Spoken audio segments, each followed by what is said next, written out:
You know, that moment when a living room looks fine, but it still feels a little temporary? I've seen that in client homes more times than I can count, especially when IKEA pieces are doing all the heavy lifting without a clear plan. The good news is, you can make those affordable basics look intentional, layered, and expensive. In this Top 19 countdown, I'm showing you the smartest IKEA living room ideas, from small space fixes to full room wins. A tiny living room can look tidy and still feel unfinished if the sofa floats too far off the wall. I've fixed that with an IKEA setup more times than I can count.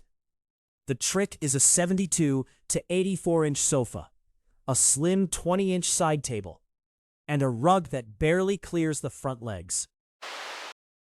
An IKEA sectional sounds easy until the chaise eats the whole room.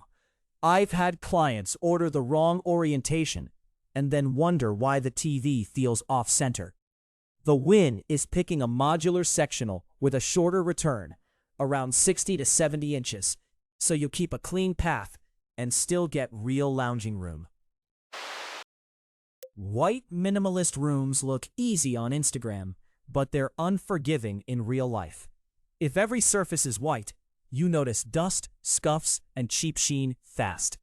I like IKEA pieces here because the matte fronts and simple lines let you layer texture, not clutter, so the room stays calm without feeling sterile. The TV wall is where a room either settles down or starts looking messy. I've seen too many cords dangling below an IKEA console because nobody planned the outlet height. Put the TV center at about 42 inches, hide the power strip, and use a cabinet that's shallow enough to keep the wall from feeling bulky. Floor-to-ceiling storage looks impressive, but the reason it works is boring and practical. I've built versions where the top shelf was useless because nobody could reach it. So now, I always reserve the highest section for seasonal bins. The payoff is huge though, because the wall reads built-in without custom millwork pricing.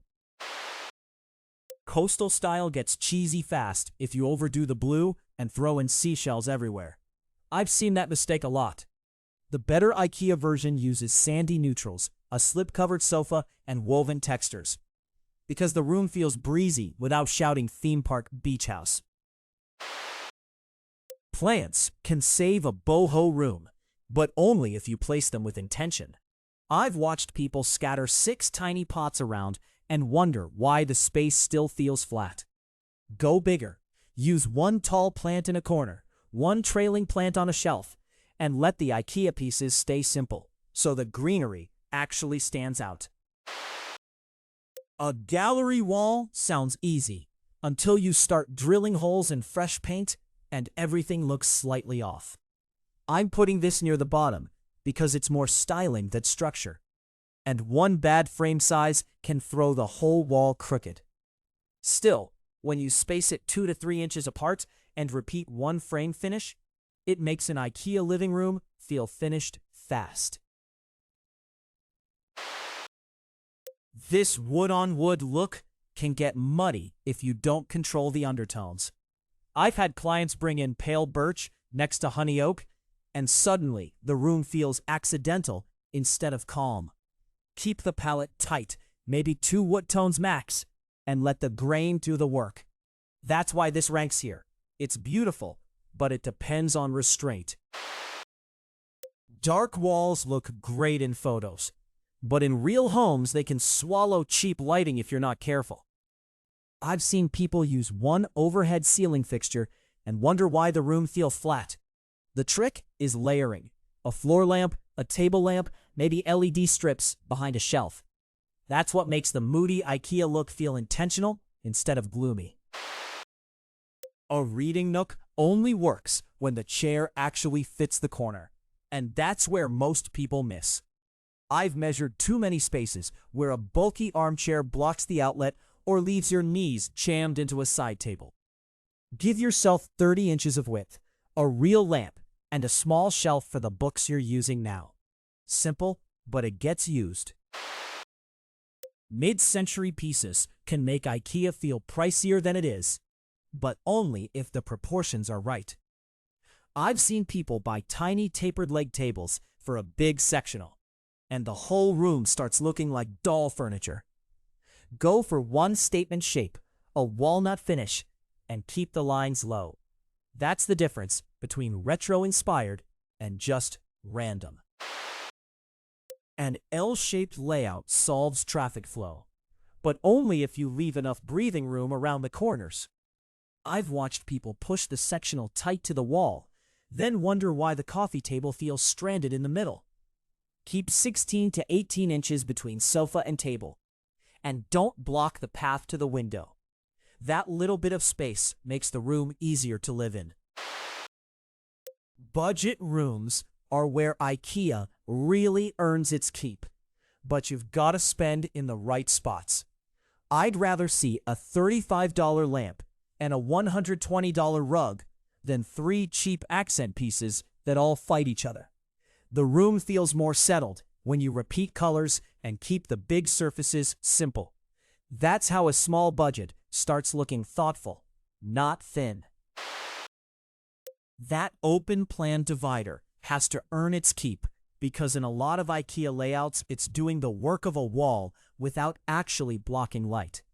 I like Kallax-style shelving here, but only when you leave 12 to 18 inches behind it for cords and airflow.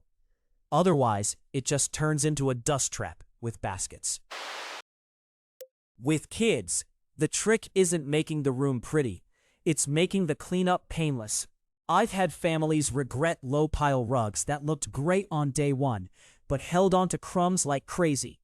IKEA's washable slipcovers and rounded-edge tables are the smart move, especially when toys get shoved under the sofa by 6 p.m. Glam only works if you keep the shine under control. I've seen people stack too many metallic finishes, and then the room starts feeling loud instead of luxe. One velvet IKEA sofa, one smoked glass table, and one brass lamp is enough, because the texture contrast does the heavy lifting without looking overdone. Gray rooms get tricky fast, because if every surface lands in the same mid-tone, the whole space goes flat. I usually push IKEA gray schemes with 3 values: light walls, medium sofa, and a darker rug. That contrast keeps the room from reading like a catalog sample gone a little sleepy. Green wins here because it fixes the thing most IKEA rooms miss, that slightly temporary feeling. I've put plants near a sofa and watched the whole space settle down, especially when you mix one tall floor plant with a couple of smaller trailing ones. Just don't cram them onto every shelf. That gets messy fast. So, there you have it. 19 IKEA living room ideas that actually work in real homes, not just in a showroom. The big takeaway is simple. Good layout, repeatable materials, and a few smart upgrades can make budget pieces feel far more finished. If you like this countdown, subscribe, hit like, and visit OmniHomeIdeas.com for more room ideas, design tips, and practical inspiration. Brad and the Omni Home Ideas team will see you in the next one.